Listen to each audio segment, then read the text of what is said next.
Hola, ¿cómo están? Yo soy Tere Vale. Estamos aquí nuevamente en el Rapidín. Saludo como todos los días a Jaime Guerrero, al señor Jaime Guerrero, ¿cómo está usted? Señora Tere Vale, ¿cómo le va? Y saludo con entusiasmo a don Bernardino Esparza. Al joven Bernardino Esparza. Al joven Bernardino Tere, ¿cómo estás? Muy buenos días. Buenos días a todos. Buenos días. Oye, pues sí estás joven. Joven. Es joven promesa que casi es una realidad. Oye, pues hoy estuvo largo la mañanera, ¿verdad? Sí estuvo larga, pero muy insustancial en la mayor parte de la mañanera.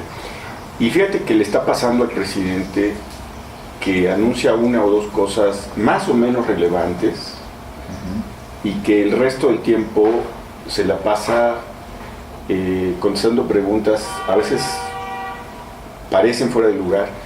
Por ejemplo, hoy le preguntaron sobre qué sueldo va a recibir la gente de Guardia Nacional, los policías de la Guardia Nacional. Entonces, el presidente, pues, yo creo que esas cosas ni siquiera se han aterrizado, ¿no? En fin, sobre 2 buques que estaban por ahí con bandera mexicana que en realidad eran extranjeros. En fin, fue y eso se nota, la intrascendencia, se nota porque, por ejemplo, algunos periódicos antes te mandaban muchas notas en la mañana. O sea, habló de esto y de esto y de esto. Y hoy, básicamente, solamente hubo 3 notas. Su compromiso de que no se reelegirá, leyó una carta pues acusando de hipocresía a todos los que sospechamos que se puede reelegir, ¿sí? Que somos fifís y conservadores y no sé qué. Ok. Sí, una carta mitad, no me voy a reelegir porque soy maderista, y mitad otra cosa, en fin. Habló sobre las empresas invitadas a la construcción de la refinería de Dos Bocas en Tabasco, sí, y habló, de las cosas más o menos importantes. Habló de los bancos, de los cobros que te hace el banco, de las comisiones bancarias. Le preguntaron directamente, ¿sí? Y él dijo que esa parte no se iba a cambiar, a pesar de que en el Senado hay una propuesta, creo que del senador Monreal, de que se negocien algunas comisiones, ¿sí? Entonces, en fin, el presidente dijo, yo no voy a meterme en eso. O sea, cerrado el caso, ¿no? Entonces, creo que las 2 cosas más importantes son su compromiso de no reelegirse y las empresas estas que se contrataron, que dieron a conocer ayer en Tula. 4. Sí. 4. Oye, Bernardino, pues yo creo que qué padre que nos toca hablar contigo de esto.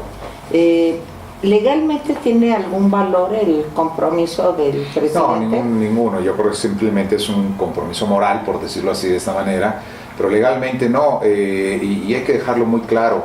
El presidente Andrés Manuel López Obrador es designado por un periodo de 6 años, ¿no? Bajo unas reglas estrictas de las leyes electorales. Desde el 2017-2018, él participó en un proceso electoral bajo esas reglas.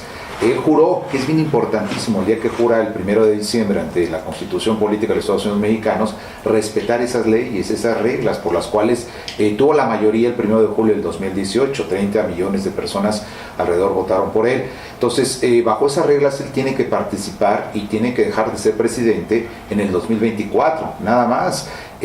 Podrá hacerse una reforma constitucional para el tema de la revocación, por ejemplo, del mandato, eso es cierto, sí, pero él no puede participar en este proceso o en esas consultas, porque él es presidente constitucional de los Estados Unidos mexicanos y bajo ninguna regla específica se le puede consultar al pueblo dentro de 3 años si él quiere, si el pueblo desea que él permanezca en el poder otros 3 años. No puede ser eso, o sea, no, pero a ver, yo creo que aquí sí está muy interesante. A ver, sí. Vamos a suponer, les pregunto a los dos, que dentro de 3 años, cuando se haga la consulta, toda la oposición se agrupa, cualquier cosa que sea eso, los fifís, los de lo que queda del PRD, los 2 que quedan en el PRI, o sea, lo que sea se agrupa.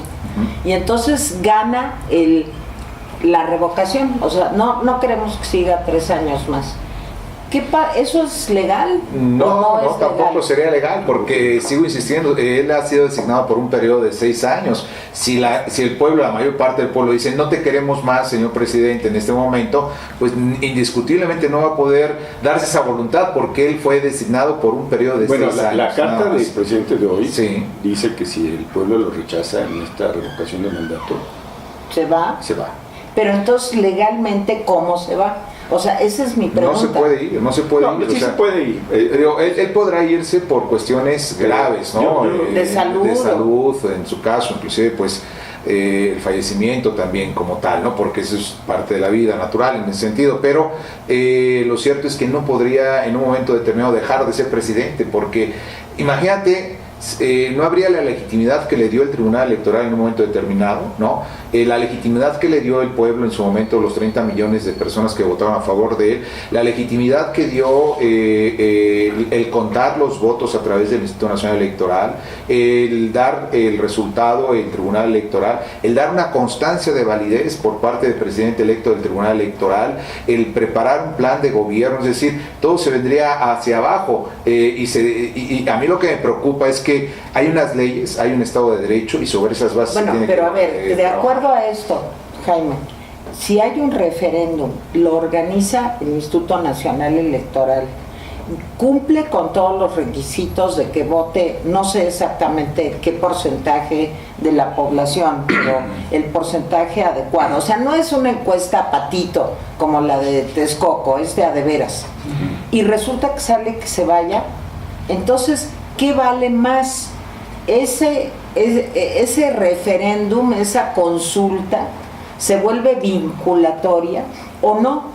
Depende cómo se apruebe finalmente por el Congreso, pero yo te diré, yo creo que esa no es la discusión, creo que esa no es la discusión. Creo que la discusión, una parte de la oposición la está fraseando bien. Lo que no queremos es que en la misma boleta, no en la misma, pero digamos, en la misma elección, sí, en donde se decide quiénes son los diputados federales, aparezca el rostro del López Obrador en otra boleta, porque entonces dicen lo que va a promover realmente es a él y a su partido. Es una forma indirecta. O sea, se va a repetir el fenómeno que hubo de arrastre ahora, el año pasado, en donde él arrastró a candidatos que pues, nadie conocía. Sí, entonces, esa parte es la que tiene preocupada a la oposición. Por eso dicen que quisieran que la revocación se mandara hasta diciembre, es decir, no que en el no mismo fuera periodo. coincidente. Sí, pero esa parte. Sí, yo creo, tiene razón Bernardino en todo, pero el mundo es muy necio. Es decir, hemos visto cómo se altera la Constitución boliviana, cómo se altera la Constitución argentina, chilena, venezolana, etcétera, la nicaragüense. La pregunta es, ¿se puede cambiar la Constitución cuando tienes el control del poder legislativo? Es que, a ver, cuando tienes el 80% de apoyo popular. Sí, es que mira, yo creo que hay dos planos para discutir esto. Sí. Uno es el plano político y otro es el plano legal, que yo creo que no tienen, perdón, pero nada que ver. ¿Por qué creo que no tienen nada que ver? Porque yo creo que la estrategia es hacer este arrastre de votos, permitir que haya una mayoría, digamos, una mayoría mayor, una mayoría calificada, una mayoría absoluta en la Cámara de Diputados y en ese momento, no, de senadores ya no se pudo.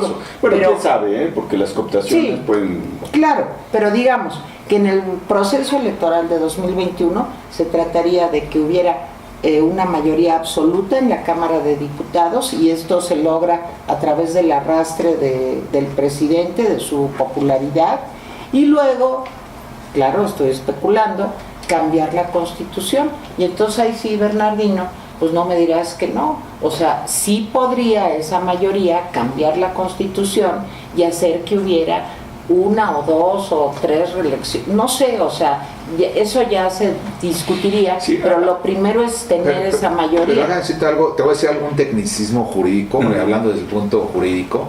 Por tradición jurídica en nuestro país, las reformas constitucionales siempre son en beneficio, por supuesto, de la mayoría en esta parte. Te voy a decir por qué, espérame. Por ejemplo, espérame.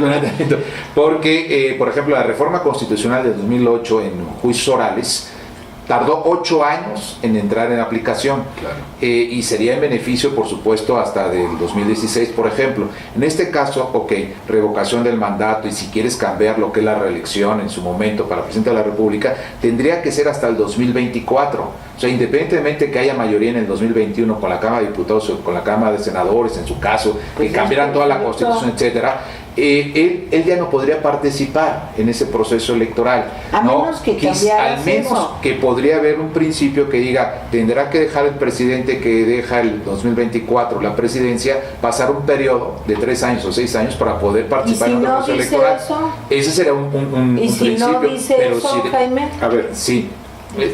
Ha sido una tradición de los legislativos que cuando se hacen cambios legales a las cuestiones electorales no se hagan en beneficio de los legisladores que están, ¿sí? Por ejemplo, la reelección se procuró que no se diera a favor de los que ahí estaban, sino se pospone.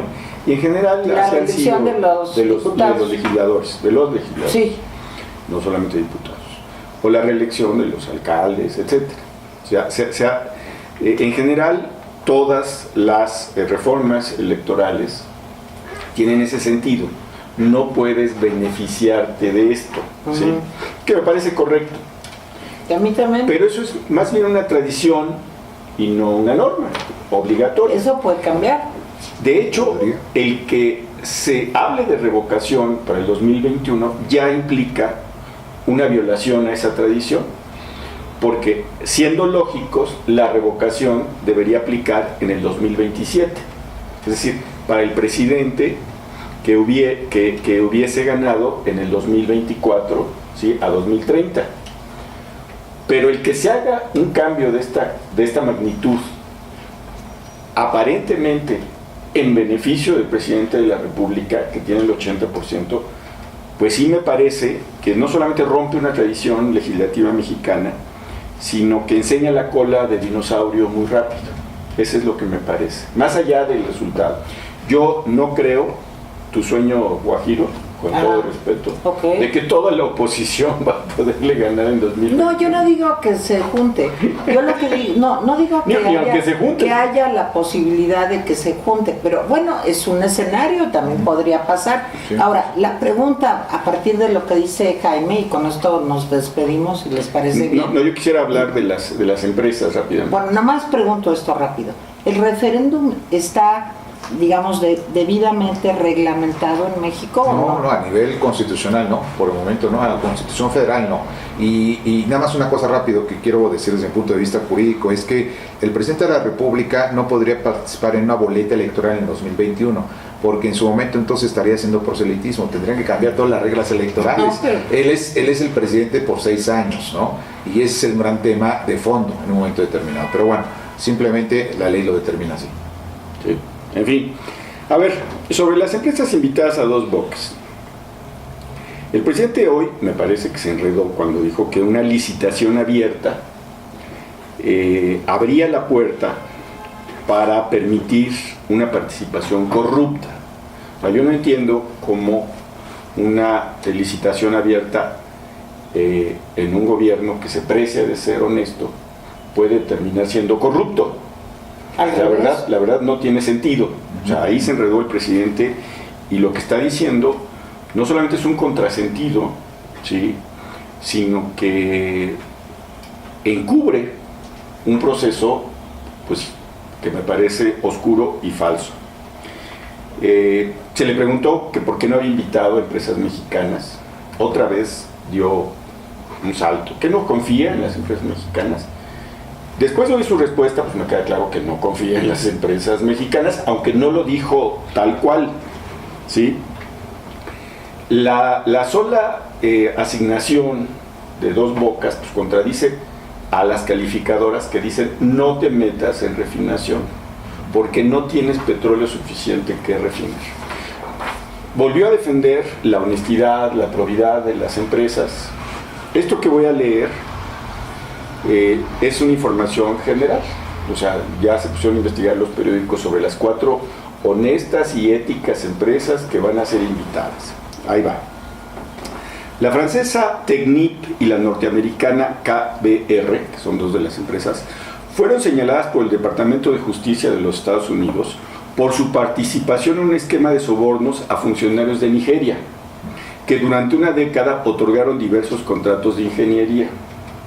La gigante Bechtel ha sido vinculada en tribunales con casos de corrupción tanto en Abu Dhabi como Arabia Saudita.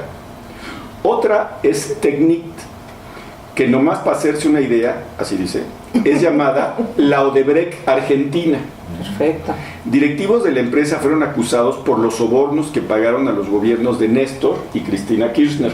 Recuerden que Cristina Fernández, ¿sí?, está en proceso, entre otras cosas, por cositas como esta. Entre los procesados estaba su principal accionista, Paolo Roca, y la australiana Worley Parsons en Ecuador. Administró el proyecto de la refinería Esmeraldas y subcontrató una empresa, qué raro, que resultó investigada por corrupción en Petroecuador. Así que más vale, dice el editorial de Reforma, que Rocío Nale esté muy atenta a esta licitación. O sea, las 4 empresas honestas y éticas pues tienen algunos de estos antecedentes. Yo con esto me despido. No, pues nosotros también. Pues, Bernardino Esparza, muchas gracias. Gracias a ustedes, gracias Jaime. Jaime Herrero, mañana aquí estamos. Mañana aquí estamos. Y acuérdense, todos los martes está con nosotros el doctor Bernardino Esparza. Para defender la Constitución. Para defender las leyes, eso es sin duda, sí. Claro que sí. Y acuérdense de suscribirse a nuestro canal, nada más le dan ring a la campanita y ya forman parte de esta comunidad. Gracias, Fifi. Bye, Fifi.